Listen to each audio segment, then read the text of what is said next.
Le Seigneur veut que son Église marche d'une manière. Et il a permis que dans les livres des Actes des Apôtres, ou bien des Actes du Saint-Esprit, on peut le dire autrement, nous montrer de façon pratique comment les anciens ont marché et comment nous pouvons prendre sur eux le modèle.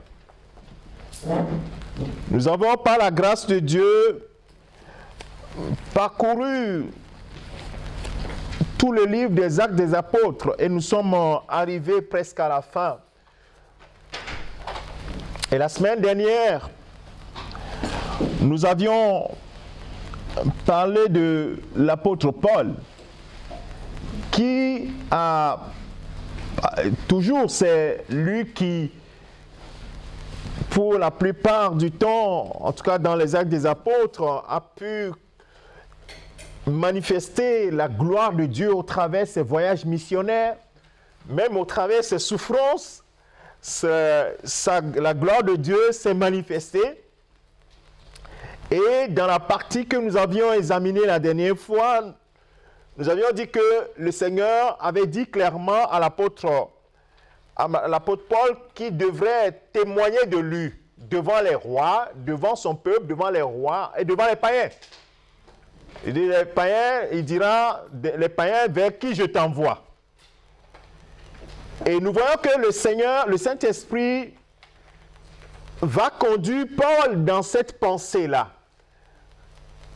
Comme Dieu a pu le dire à Jérémie, le prophète Jérémie, nous le savons, dans Jérémie chapitre 1, verset 12, je pense, il a pu le dire, je veille sur ma parole pour l'accomplir.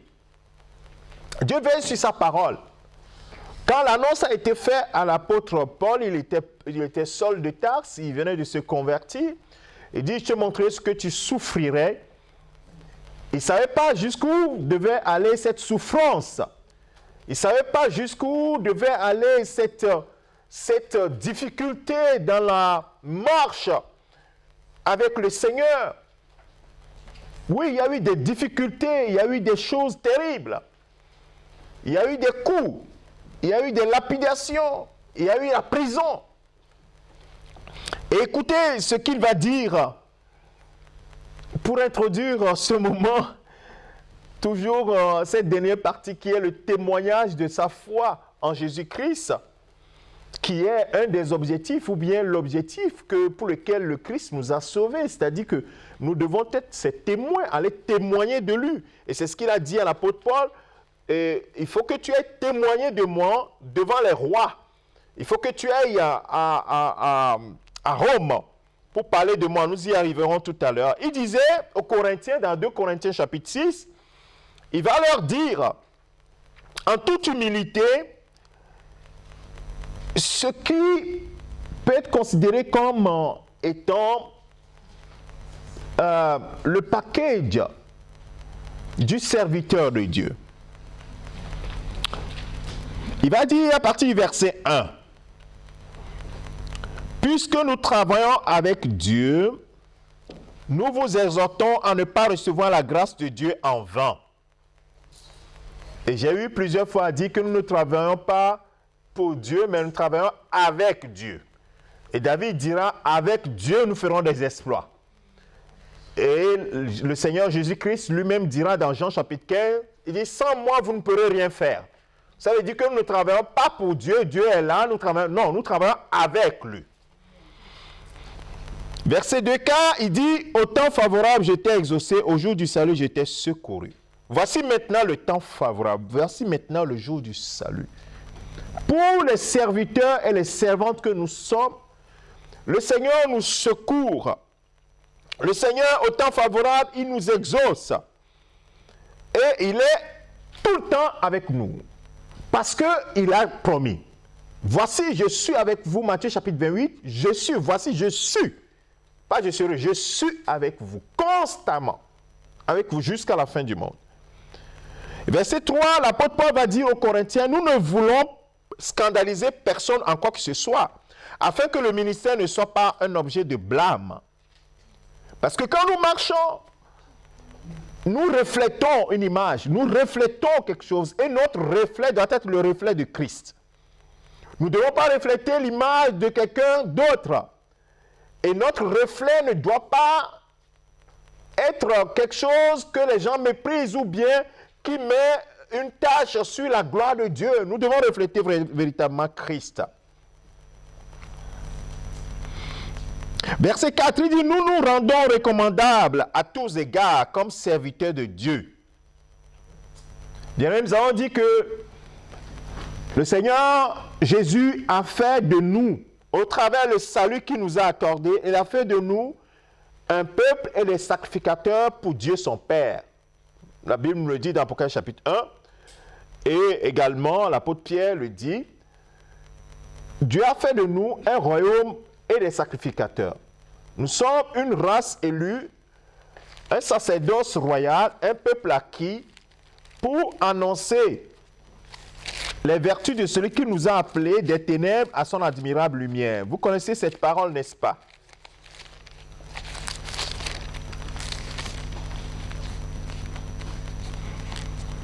C'est 1 Pierre chapitre 2, verset 9. Vous, au contraire, vous êtes une race élue, un sacerdoce royal, une nation sainte, un peuple acquis. Et nous avons été acquis pour quoi? Pour faire de nous un royaume et des sacrificateurs. Et donc, si nous sommes sacrificateurs, cela veut dire que nous sommes des serviteurs de Dieu, n'est-ce pas?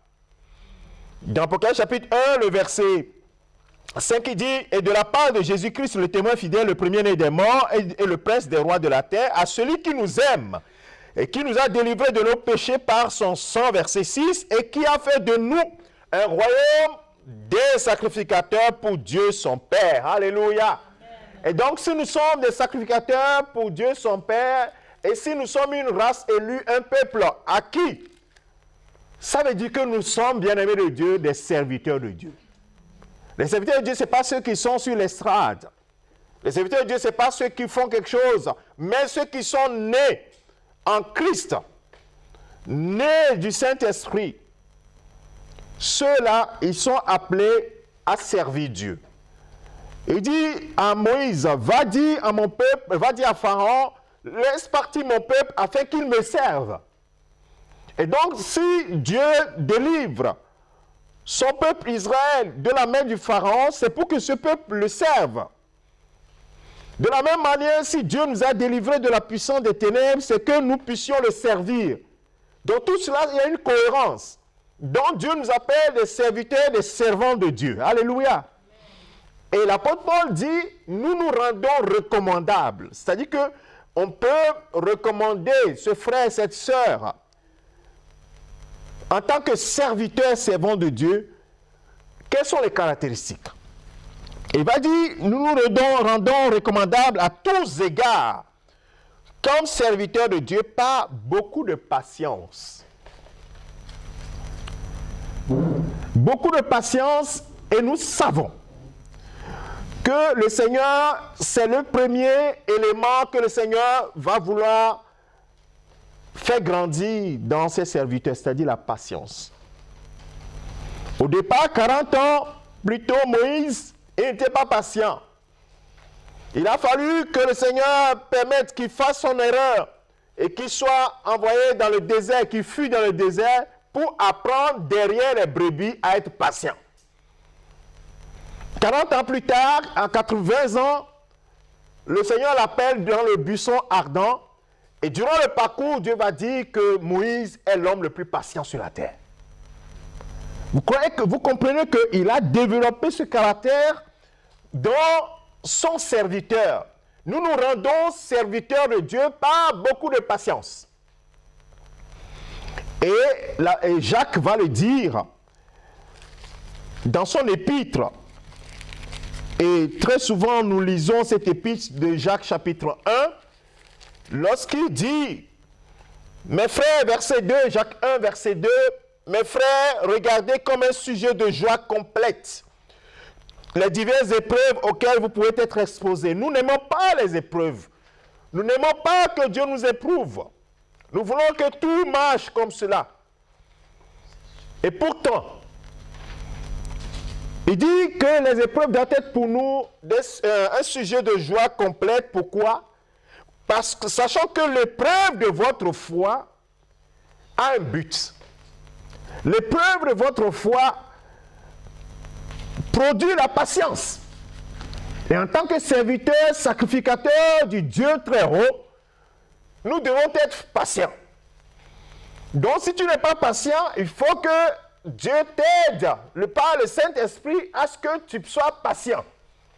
Donc avis à ceux qui dans leur vie ne sont pas du tout patients. Sache que le Seigneur va te modeler pour que tu sois patient. C'est pour cela que très souvent les gens qui sont impatients, le Seigneur quand il demande quelque chose, quand il vient d'être né de nouveau, il demande des choses, ça va vite, ça va vite. Et il pense que ce Dieu est un Dieu concorde minutes. Ça va vite, vite, vite. Mais quand le Seigneur a dit, bon maintenant, que tu sais que tu dois t'asseoir et marcher avec moi, il faut que je t'apprenne à être patient. Et là, il commence par prier et les choses tardent. Et il commence par dire, mais Dieu, hier je te priais, je claquais les doigts et paf, ça se manifestait. Mais qu'est-ce qui se passe aujourd'hui? Ben, Dieu n'a pas changé. Il dit maintenant, l'enfant doit grandir. Tu étais enfant, tu recevais, mais il faut maintenant que je t'apprenne à grandir. Et la croissance fait partie du plan de Dieu, la croissance du serviteur. Tant que le serviteur, l'enfant, l'héritier est enfant, il n'est pas différent de l'esclave. Mais il faut que l'héritier grandisse pour qu'on puisse mettre quoi? L'héritage entre ses mains. Et donc il dit, sachant que l'épreuve de votre foi produit la patience. Mais il faut que la patience accomplisse parfaitement son œuvre, afin que vous soyez parfaits et accomplis, sans faillir en rien. Vous voyez que Dieu a un objectif. Il ne nous met pas juste au monde, il dit débrouillez-vous, comme les gens pensent aujourd'hui, je suis né de nouveau, j'ai été aux eaux de baptême, maintenant on m'a laissé de me débrouiller. Personne ne t'a laissé de se débrouiller. Dieu s'occupe de toi. C'est pour cela qu'il va mettre des prédications, des enseignements sur ta route, des épreuves dans ta vie, pour te corriger, pour te modeler, pour créer en toi la patience. Et il faut que cette patience accomplisse parfaitement son œuvre, afin que quand tu vas devenir maître. L'apôtre Paul dit aux Galates, vous qui devriez être maître, vous êtes encore au lait. Quand tu deviens maître, en ce moment, quand un jeune vient te dire, quand je dis jeune, ce n'est pas jeune au niveau de l'âge, hein, jeune dans la foi, il te dit, ah, ceci, tu es là, tu dis, mon frère, Dieu le fera. On va prier. Et le jeune va te regarder et dire, mais ce que moi je suis en train de te regarder, toi tu es en train de me dire seulement que Dieu fera et que je dois prier. Moi, je crois que tu avais une solution. Non. Attends-le. Attends-le. Patiente. Si la prophétie tarde, attends. Si la promesse tarde, attends. Ça, c'est le sage qui parle comme ça.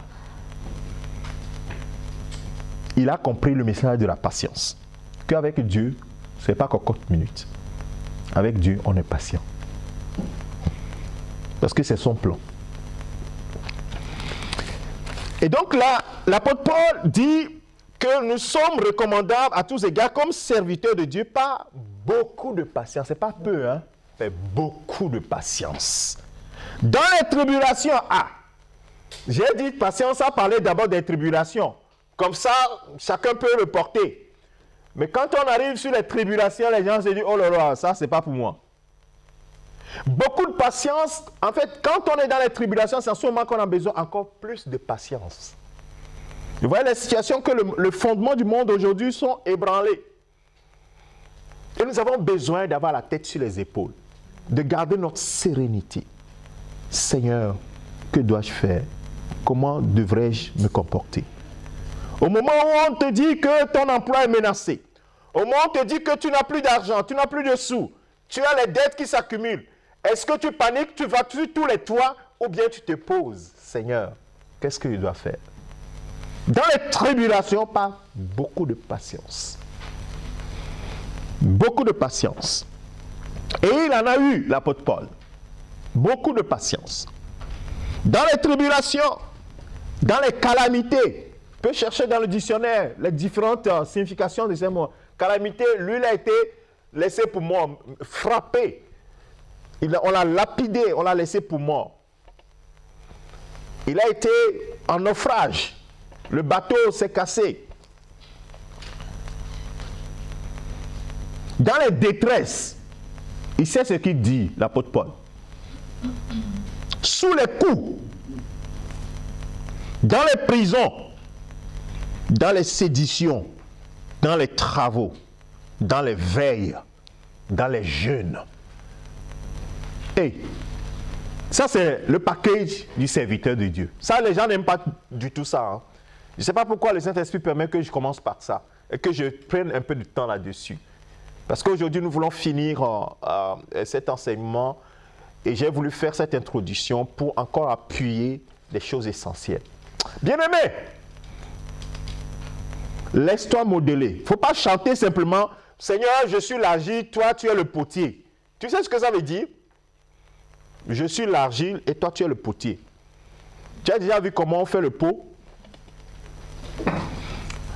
L'argile tourne et le potier lui donne la forme. Et parfois, si ce n'est pas bon, il reprend, il refait sa mode d'argile, il remet. Jusqu'à ce que quand tu vois le pot, le produit fini, tu dis, oh ça c'est beau. Mais si tu voyais comment l'argile était avant que ça en devienne comme ça veut dire qu'il faut modeler, il faut enlever des choses, il faut remettre un peu d'argile, il faut remodeler. Les prisons, les détresses, les calamités, toutes ces choses dont l'apôtre parle. Et il dit, les veilles, les jeûnes, veiller, jeûner, ne pas pouvoir dormir, en train de prier, jeûner, par la pureté, marcher, avoir une vie de sanctification, une vie pure devant le Seigneur, par la connaissance des choses de Dieu, la longanimité, donc la bonté, la miséricorde, avoir un cœur différent, par l'Esprit Saint, par un amour sincère, pas un amour intéressé, mais un amour sincère, par la parole de vérité. Parce que le serviteur de Dieu, il est appelé à avoir la parole de vérité. Il ne doit pas s'écarter de la parole de vérité. Il ne faut pas chercher autre chose. Celui qui cherche des paroles pour lui faire bien aux oreilles, il n'est pas serviteur de Dieu, ni servant de Dieu. Et d'ailleurs, l'apôtre Paul dira aux Galates, il dit, si je cherchais à plaire aux hommes, je ne serais pas serviteur de Dieu. Le serviteur de Dieu ne cherche pas à plaire aux hommes. Il cherche à plaire à son Dieu. Alléluia. Il dit par le Saint-Esprit, par la parole de vérité, par la puissance de Dieu, par les armes offensives et les armes défensives de la justice, au milieu de la gloire. Quand l'apôtre Paul fait des miracles, les gens l'acclament, mais ce sont les mêmes personnes qui disent, allez, amenez-le en prison.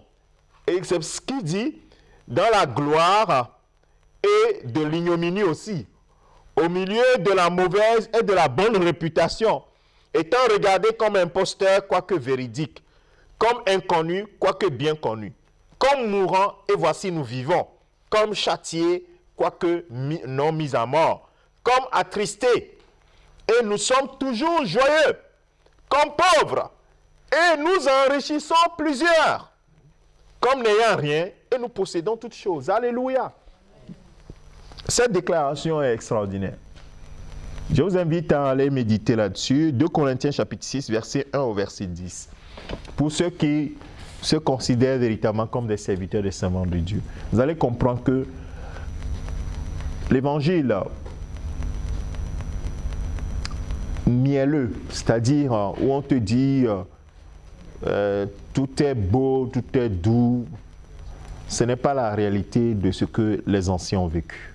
Même s'ils étaient toujours dans leur faiblesse, ils voyaient la puissance de Dieu venir à leur secours. C'est ça qui fait que David pourrait dire dans le psaume 23, « L'Éternel est mon berger, je ne manquerai de rien. » Quand il est en détresse, Dieu vient le secourir. Dans la vallée de l'ombre de la mort, il est là. Alléluia. Dans le feu, il est là. Donc c'est ça qui est la richesse en Christ. Quand nous crions, il nous entend et il nous répond. Et donc l'apôtre Paul a traversé toutes ces choses et vous avez pu mesurer la grâce que le Seigneur lui a faite devant les rois, le roi Agrippa. Nous avons vu ça la semaine dernière, c'est extraordinaire. La façon intelligente de présenter l'évangile, c'est magnifique. Il présente l'évangile d'une manière intelligente, comme l'apôtre Pierre l'avait dit. Il dit que si on vous demande la raison de votre foi, il faut que cela soit fait de façon respectueuse et de façon douce, que vous puissiez présenter l'évangile. Et l'apôtre Paul l'a fait. Il l'a fait devant le roi Agrippa et de façon extraordinaire. Et nous avons dit que quand il était dans ses persécutions et Dieu sauve toujours ses serviteurs, le Seigneur a envoyé, pas le Seigneur a envoyé, mais le Seigneur lui-même lui est apparu. Jésus lui est apparu. Dans Actes des Apôtres chapitre 23, nous l'avons dit la dernière fois, la nuit suivante, le Seigneur apparut à Paul et dit, prends courage, car de même que tu as rendu témoignage de moi dans Jérusalem, il faut aussi que tu rendes témoignage de moi, témoignage dans Rome. Et ce soir, nous allons parler de l'escale à l'île de Malte et jusqu'à arriver à Rome. Bien-aimé, vous savez, Jésus lui apparaît, lui dit, prends courage, il faut que tu témoignes. Ça veut dire quoi? Ça veut dire que Jésus, ce qu'il demande à ses serviteurs, c'est d'être des témoins. C'est ça qu'il demande à ses serviteurs. C'est pour cela que quand il disait dans Actes des Apôtres, chapitre 1, verset 8, il disait, vous recevrez, quand le Saint-Esprit viendra sur vous, vous recevrez une puissance. Et vous serez quoi? Mes témoins.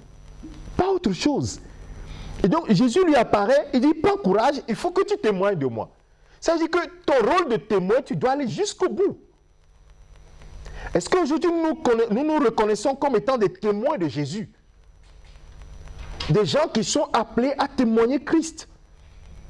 Ici, l'apôtre Paul, il est appelé à témoigner Christ devant les Juifs, devant les rois et devant les païens vers qui le Seigneur l'envoie.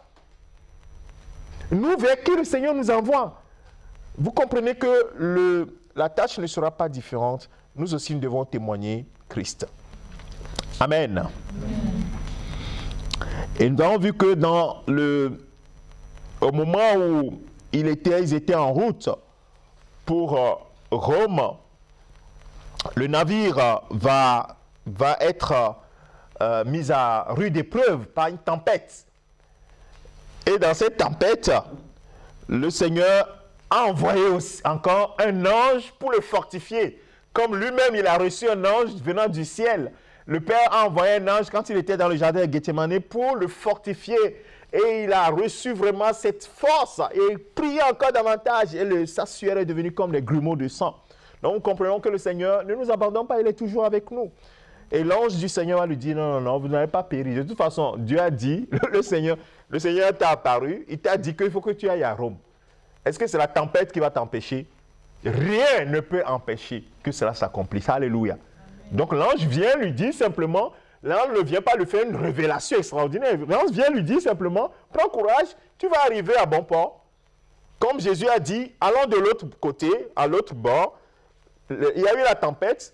Ils ont réveillé Jésus. Jésus a dit, mais pourquoi avez-vous si peur? De toute façon, nous allons arriver de l'autre côté. C'est la même chose que l'ange dit à Paul, tu vas arriver à Rome. Il n'y a pas de crainte à avoir. D'ailleurs, par grâce, tous ceux qui sont dans le navire sont sauvés à cause de toi.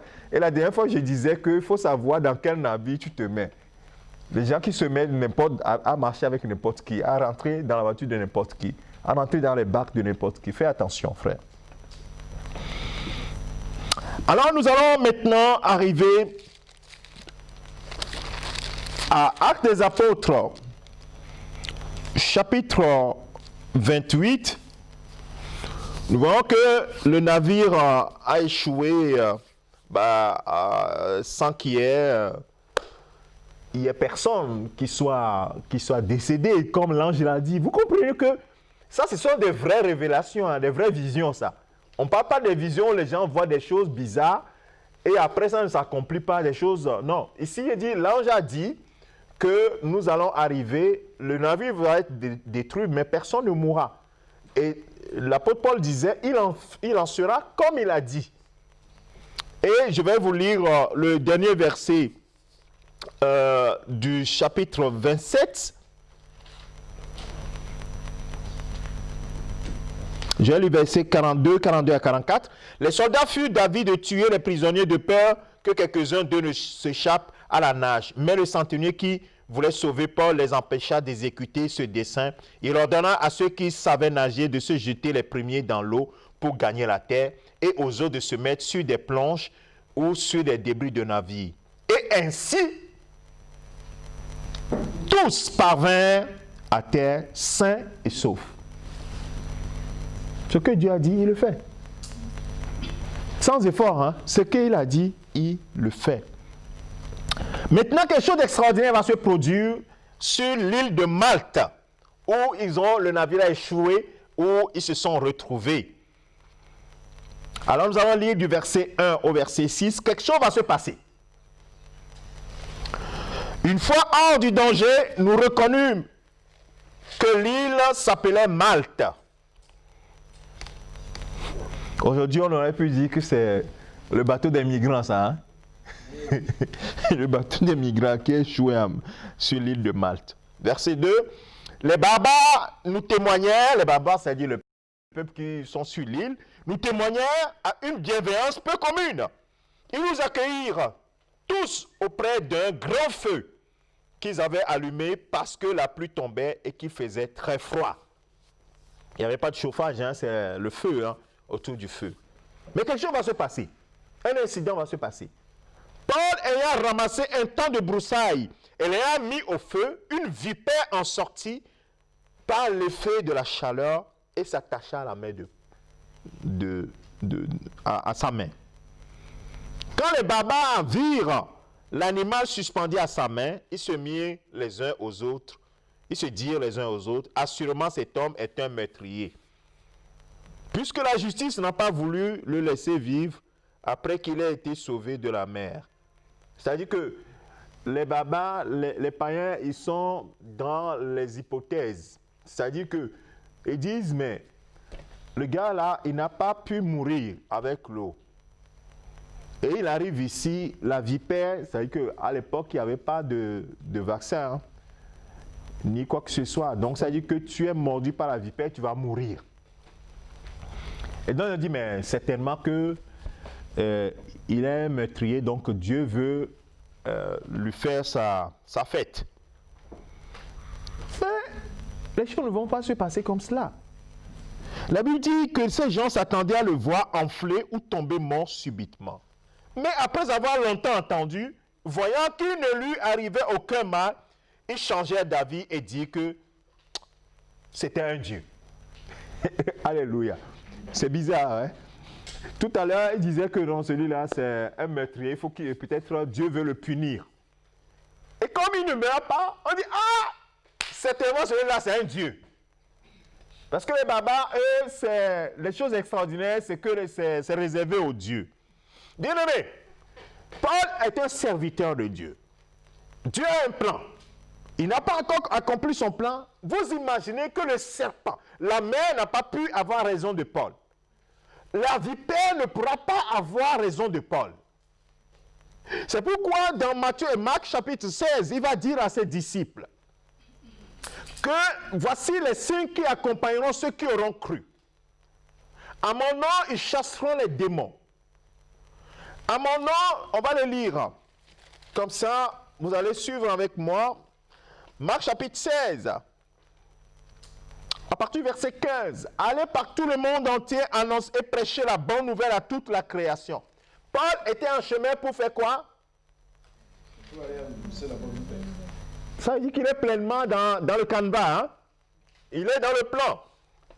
Celui qui croira et qui sera baptisé sera sauvé, mais celui qui ne croira pas sera condamné. Voici les miracles qui accompagneront ceux qui auront cru en mon nom. Ils chasseront les démons. Ils parleront de nouvelles langues. Ils saisiront des serpents. S'ils boivent quelques breuvages mortels, il ne leur fera point de mal. Ils imposeront les mains aux malades et les malades seront guéris. Amen. Ben, c'est bizarre, à chaque fois qu'on lit ce verset, ils saisiront des serpents, on se dit, oh là là, c'est quoi ça? On saute rapidement parce qu'on se dit, on ne comprend pas ce qui se passe là-bas. Mais le Seigneur n'a pas dit que quand vous voyez les serpents venimeux, vous dites, et c'est ce que les gens, ils ont utilisé ça, vous voyez des images qu'on voit sur YouTube, les gens qui utilisent le serpent pour dire, parce que Dieu a dit dans Marc chapitre 16, vous saisirez les serpents, et ils utilisent les serpents comme ça. Il y a un qui a fait il a fait son malin, il faisait ça, et le serpent l'a mordu. Le Seigneur n'a pas dit d'aller prendre les serpents, de venir faire le show. Non, non. En fait, le Seigneur protège ses serviteurs. Il a ramassé un tas de broussailles. Paul ne cherche pas à impressionner son auditoire, bien les gens qui sont autour de lui. Il prend un tas de broussailles, et il y avait le serpent dedans, il ne savait pas. Il jette les herbes dans le feu, et le serpent qui s'attache à sa main et qui le mord. Mais le Seigneur a promis que vous ne mourrez pas. Parce que Paul ne pourra pas mourir, ne peut pas mourir. Pourquoi il ne peut pas mourir? Parce qu'il a une mission à accomplir. Il faut qu'il comparaisse devant, il aille témoigner à Rome. Donc, même si c'est un crocodile qui vient, qui prend la main de Paul, Paul pourra sortir la main même s'il est sa main broutée par le crocodile, il va aller à Rome. Parce qu'il en sera comme Dieu a dit. Donc, le venin ne peut pas, la main n'a pas eu raison. Ce n'est pas le venin du serpent qui aura raison de Paul. Vous comprenez? Ça, c'est la logique. Maintenant, si quelqu'un dit, bon, maintenant, je vais prendre un bateau, je vais aller sur la mer, casser le bateau, je vais sortir comme Paul est sorti, ça va poser un problème. C'est pas la même chose. Et pas que les gens ont fait cela, on dit, Pierre a marché sur les eaux. Donc, les gens ont convoqué les caméras, on dit, moi, je vais marcher sur les eaux, parce qu'il a dit, par la foi. Alléluia. Donc, les gars commencent par marcher. L'eau monte. Il n'arrive pas à flotter sur l'eau. Bien-aimé, on ne tente pas Dieu. Est-ce que c'est Jésus qui lui a dit, viens? La différence, c'est que Jésus a dit à Pierre, viens. Et Jésus était là en train de regarder Pierre, viens. Jésus est le garant de Pierre. Lui qui est son garant. Bien-aimé, ici, le garant de Paul, c'est qui? C'est Dieu. Paul ne s'est pas autoproclamé en disant, je vais prendre le serpent, rien ne va m'arriver. Mais le Seigneur lui a dit, tu vas aller à Rome. C'est Dieu, donc Dieu va garder son serviteur jusqu'à Rome. Quelque chose qui va se passer sur le chemin, généralement, le Seigneur ne révèle pas ce qui va se passer sur le chemin. Parce que sinon, on aura peur, n'est-ce pas? Mais il garantit que vous allez arriver à bon port. Et bien aimé, c'est pour cela que quand il dit, tu vas arriver, prends courage, rien ne t'arrivera, ça ne veut pas dire que les choses graves ne vont pas arriver, que tu t'en sortiras. Vous voyez? Nous avons l'impression que quand Dieu dit que ça va aller, c'est qu'il n'y aura rien. Non, il y aura quelque chose, mais tu vas t'en sortir. C'est pourquoi il dit, le malheur attend souvent le juste, mais le Seigneur l'en délivre toujours. Et bien aimé, Paul va s'en sortir. Et comme le plan du Seigneur, c'est que Paul est un porte-parole, est un messager de Dieu, est un témoin de Jésus-Christ. À chaque occasion, Paul doit être en position de pouvoir témoigner Christ. Et c'est ce qui va se passer sur l'île. Ils vont dire, non, celui-là c'est un Dieu. Et il y avait dans les environs des terres appartenant au principal personnage de l'île, nommé Publius, qui nous reçut. Quand ça se passe comme ça, vous devenez des héros. Hein? Donc, ils vont recevoir Paul et sa suite, et nous logeons pendant 3 jours de la manière la plus amicale. Alléluia. Oh Dieu, il a plané les chemins. Et même il a dit, quand le Seigneur approuve les voies d'un homme, qu'est-ce qu'il fait? Il dispose même ses ennemis en sa faveur.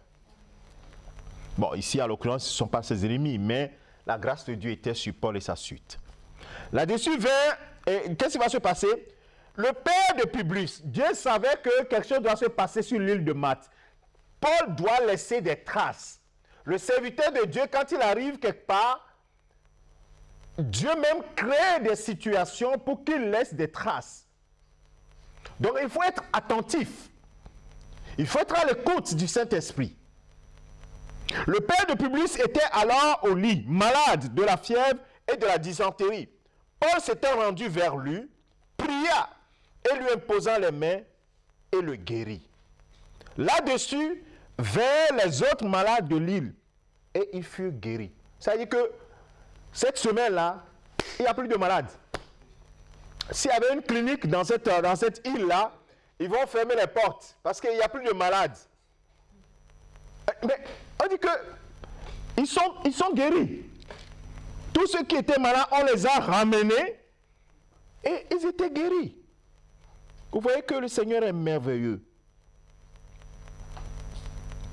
Et verset 10, on nous rendit de grands honneurs et à notre départ, on nous fournit des choses dont nous avions besoin.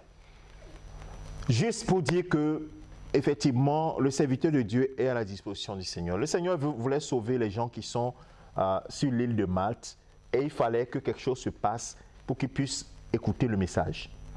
Comment Dieu va faire la publicité de son serviteur s'il ne crée pas une situation où son serviteur est mis en exergue? Vous comprenez?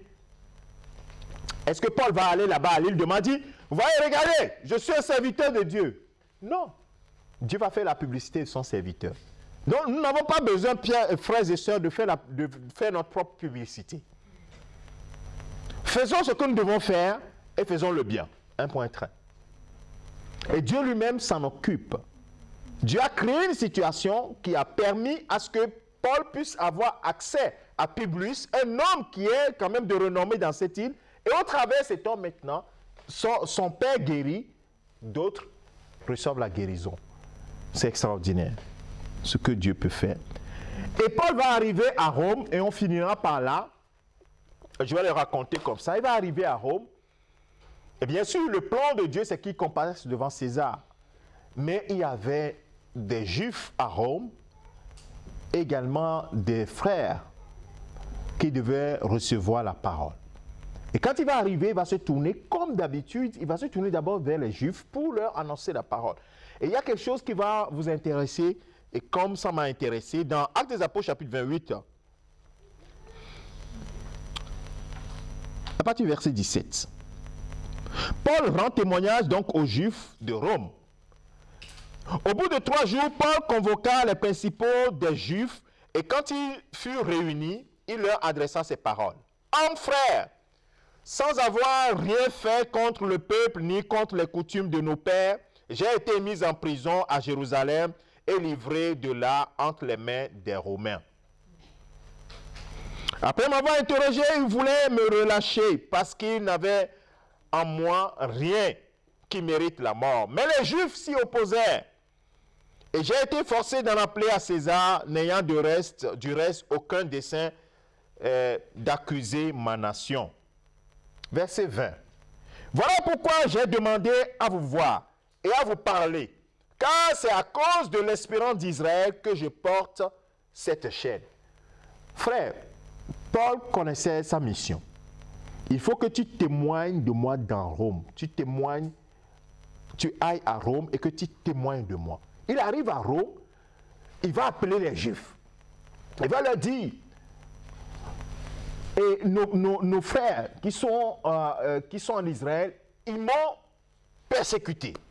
Alors que je ne faisais que du bien, c'est-à-dire j'annonçais ce que les prophètes avaient déjà annoncé, c'est-à-dire l'espérance d'Israël. Et le verset 21, les Juifs vont répondre. Ils lui répondirent, nous n'avons reçu de Judée aucune lettre à ton sujet. Et il n'est venu aucun frère qui ait apporté ou dit du mal de toi. Mais nous voudrions apprendre de toi ce que tu penses, car nous savons que cette secte rencontre beaucoup d'opposition. Rencontre partout de l'opposition. À votre avis, de quelle secte ils sont en train de parler? Ils parlent des chrétiens là. Donc, la secte du Nazaréen. Et donc, c'est le message qui est passé. Oh, donc il y a des gens qui font des bizarreries là. Il paraît que celui qui est mort, qu'on a mis à mort là, il paraît qu'ils sont des disciples, et il paraît qu'ils font des miracles. Bon, c'est comme ça que ça se passe, hein. C'est les rumeurs, quoi. Donc, ils ont entendu des choses. Et il dit, mais votre secte là, partout où vous arrivez, c'est de l'opposition. Mais nous voulons t'entendre. Alléluia. Donc maintenant, ils sont disposés à écouter l'apôtre Paul. Et ça, c'est bien, parce que Dieu a disposé leur cœur à écouter. Et qu'est-ce qui va se passer? Il lui fixait un jour, et plusieurs vinrent le trouver dans son logis. Paul leur annonça le royaume de Dieu en rendant témoignage et en cherchant par la loi de Moïse et par les prophètes à les persuader de ce qui concerne Jésus. L'entretien dura depuis le matin jusqu'au soir. Les uns furent persuadés par ce qu'il disait et les autres ne crurent point. C'est toujours comme ça. Donc Paul, comme il connaît les Juifs, il sait qu'il se base sur la Torah, il va prendre justement leur loi pour leur prouver que véritablement Jésus est le Messie et Jésus est le Sauveur dont les prophètes avaient parlé. Et il a réussi quand même à semer la parole, puisque la Bible dit qu'il a su persuader certains, mais d'autres n'ont pas cru. Et ce sont ceux-là qui vont constituer avec d'autres païens et donc l'église à Rome. L'église à Rome, même si nous savons que l'apôtre Paul avait déjà écrit son épître, sa lettre à l'église de Rome bien avant de venir. Et comme ils se retirèrent en s'accordant, Paul n'ajouta que ces mots. Verset 25. Hein?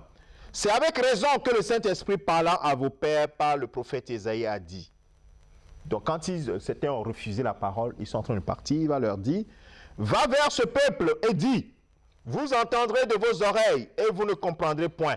Vous regarderez de vos yeux et vous ne verrez point. Car le cœur de ce peuple est devenu insensible. Ils ont endurci leurs oreilles et ils ont fermé leurs yeux. De peur qu'ils ne voient de leurs yeux et qu'ils n'entendent de leurs oreilles, qu'ils ne comprennent de leur cœur, qu'ils ne se convertissent et que je ne les guérisse. Sachez donc que ce salut de Dieu a été envoyé aux païens et qu'ils l'écouteront. Alléluia. Lorsqu'il lui dit cela, les Juifs s'en allèrent discutant vivement entre eux. Bien-aimés, c'est comme ça il a témoigné de Jésus dans Rome. Aux Juifs et aux païens. Et certainement, il va comparaître devant César. Et il va rester en prison à Rome là-bas. Et selon les traditions, vous voyez que le livre des Actes des Apôtres s'arrête. Là, on dit Paul, prisonnier pendant 2 ans. Paul demeura 2 ans entiers dans une maison qu'il avait louée. Il recevait tous ceux qui venaient le voir, prêchant le royaume de Dieu et enseignant ce qui concerne le Seigneur Jésus-Christ en toute liberté et sans obstacle.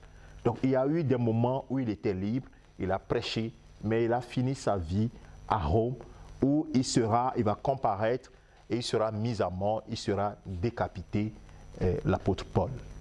Et sa vie va finir comme cela. C'est pour cela que quand il quittait, je pense, Césarée de Philippe, il leur disait que vous n'allez plus me voir. Et c'est là Agabus lui a dit, cet homme qui va aller à Jérusalem, il sera lié ainsi de suite. Et quand il va convoquer les anciens d'Éphèse, quand ils ont fait escale à Milet, il va leur dire, je suis sûr que vous ne verrez plus ma face. C'est extraordinaire. Oh, quel beau témoignage. Un beau témoignage. Bien, mais qu'est-ce que nous pouvons retenir de ce témoignage? Le Seigneur a une mission et il cherche des hommes. Il a du travail et il a besoin des hommes. Souvent, je dis aux gens que Dieu a des besoins. Les gens pensent que c'est eux qui ont des besoins. C'est-à-dire que j'ai besoin de payer ma maison, j'ai besoin de manger, j'ai besoin de me vêtir, j'ai besoin d'être en bonne santé, j'ai besoin de me marier, j'ai besoin d'avoir des enfants, j'ai besoin d'aller à l'école, j'ai besoin de ceci. Quand vous listez vos besoins là, si je dis à chacun de lister ses besoins là, ça va faire une grosse liste, n'est-ce pas? Est-ce que vous savez que Dieu a des besoins? Bien-aimés, vous qui êtes en ligne, est-ce que vous savez que Dieu a des besoins? Les Juifs qui étaient à Rome, là, ils avaient besoin du témoignage de Jésus. Aujourd'hui encore, il y a des gens qui ont besoin de témoignage. Est-ce que tu veux être cet instrument que Dieu va utiliser? En recevant le Saint-Esprit, ce n'est pas pour parler en langue seulement. Hein? En recevant le Saint-Esprit, ce n'est pas pour prophétiser simplement. Hein? En recevant le Saint-Esprit, ce n'est pas pour voir des visions pour les gens. En recevant le Saint-Esprit, c'est pour avoir le manteau de la puissance de Dieu, pour être le témoin de Jésus-Christ. C'est ça le but principal. Tout le reste, c'est pour entretenir le corps. Il a donné les uns comme apôtres, les autres comme évangélistes, prophètes, pasteurs et docteurs. Pourquoi? Pour l'édification du corps de Christ, en vue de l'œuvre du ministère. Et cette œuvre, c'est aller témoigner Christ. Il n'y a que ce but-là. Le Seigneur est venu pour sauver. Et il veut sauver. Et donc, si nous enseignons ces choses aujourd'hui, bien-aimés de Dieu, ce n'est pas pour que vous puissiez vous dire, oh là là, oh, cet enseignement, c'est un très beau enseignement. Oh, nous avons été nourris. Tu vas faire quoi avec? Si c'est seulement pour que tu puisses évaluer et dire que c'est beau, alors je n'ai pas atteint mon objectif. Mon objectif, c'est de stimuler en toi ce désir de te mettre à la disposition de Dieu. De laisser Dieu t'utiliser comme son instrument. Comme des hommes ordinaires ont pu laisser leur vie entre les mains du Saint-Esprit pour les conduire d'un lieu à l'autre pour faire du bien et annoncer, témoigner Christ. Et partout où ils arrivaient comme le Seigneur Jésus-Christ, la Bible dit que tel il est, tel nous sommes dans ce monde. Le Seigneur Jésus-Christ a dit témoigne qu'il allait de lieu en lieu faisant du bien, guérissant des malades, ainsi de suite. N'est-ce pas ce que l'apôtre Paul a fait sur son trajet? Malgré qu'il a été frappé, il a été humilié, il allait, le père de Publius qui est guéri là. C'est pas du bien ça? Les malades sur l'île de Malte, est-ce qu'ils n'avaient pas besoin que le Seigneur les visite? Est-ce que Dieu descendra du ciel pour les visiter? Dieu a permis que la barque puisse échouer. Parce que s'il n'y avait pas de naufrage, Paul ne serait pas sur l'île de Malte. Donc vous comprenez que toute chose concourt bien de ceux qui aiment Dieu et de ceux qui sont appelés selon son dessein. Du mal, il en sort toujours le bien. Ils sont naufragés. On aurait pu dire que l'apôtre Paul a les mains sur la tête en pleurant. Il dit, mais Seigneur, comment tu as pu me faire chavirer la barque alors que je suis ton serviteur? Tu m'as bien dit que je vais comparaître à Rome. Va doucement. Il y a des hommes à Malte qui crient, comme ce Macédonien qui crie, venez vers nous et sauvez-nous. De la même manière, dans ton travail, dans ton quartier, au milieu de tes amis, il y a des cœurs qui pleurent et qui crient, venez nous sauver. Ils n'arrivent pas à te le dire, mais quand tu regardes bien dans leurs yeux, tu vois qu'il y a la crainte, qu'il y a la peur du lendemain. Surtout dans cette période de Covid-19, il y a la peur, il y a la crainte. Qui nous sauvera? Oh, nos yeux se lèvent vers les montagnes. D'où nous viendra le secours? J'ai dit, j'appelle Dianeski, va et secours là. Comme il a appelé Paul, va en Macédoine. J'ai des hommes là-bas. Va à Éphèse. Personne ne mettra la main sur toi. Dieu dit à Paul, personne ne mettra la main sur toi. J'ai beaucoup d'hommes dans cette ville que je vais sauver. C'est extraordinaire, hein? Bien-aimé, voilà le message. Vous voyez comment le Saint-Esprit conduit son Église? Nous sommes à la disposition du Saint-Esprit. Le Saint-Esprit n'est pas à notre disposition. Nous sommes à la disposition. Quoique Dieu a dit, il sera avec vous, en vous. Et vous conduira dans toute la vérité. Pour faire quoi? Si vous conduisez dans la vérité, c'est pour que vous puissiez aussi enseigner la vérité aux autres. Le Saint-Esprit n'est pas notre instrument pour dire aux gens, vous voyez comment moi je manifeste les dons du Saint-Esprit, et alors? Et alors? Si tu manifestes les dons du Saint-Esprit, c'est bien, gloire à Dieu. Mais tu as sauvé combien d'âmes? Puisque c'est la finalité. Combien d'âmes tu as sauvées? Tu as ramené à Christ. Puisque le but du Seigneur, c'est le salut des âmes. Les prophéties vont s'arrêter là.